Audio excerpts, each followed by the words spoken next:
Hello Gujarat news ચેનલમાં આપ બધાને પ્રણામ।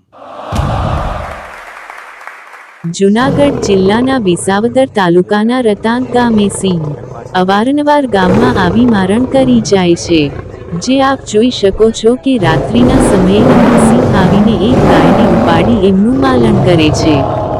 જોવાનું એ રહ્યું કે આજકાલ સિંહ સાવજ દીપડા જંગલ છોડીને ગામડાઓમાં તેમજ શહેરોમાં અવારનવાર આવી ચડે છે અને જોવા પણ મળે છે। આનું કારણ જોઈએ તો માનવ લોકોએ જંગલમાં પેશકદમી કરીને મોટી મોટી હોટલો અને રહેણાંકના મકાનો તેમજ ગેસ્ટ હાઉસ બનાવવામાં મશગુલ થાય છે, ત્યારે હવે આ સિંહોએ જંગલ છોડીને શહેર ગામડામાં પેશકદમી કરવાનું ચાલુ કરેલ હોય।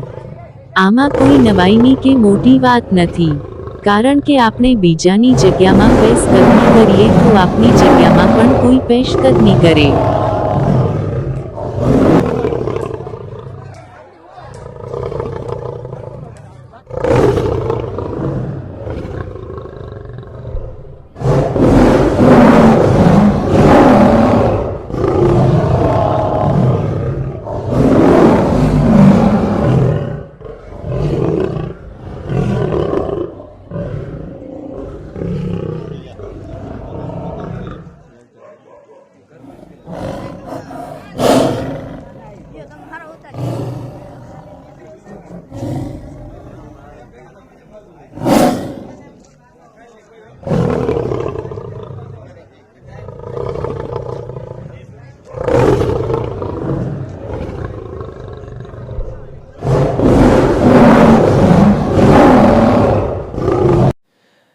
હેલો ગુજરાત ન્યૂઝ ચેનલમાં આપ બધાને પ્રણામ।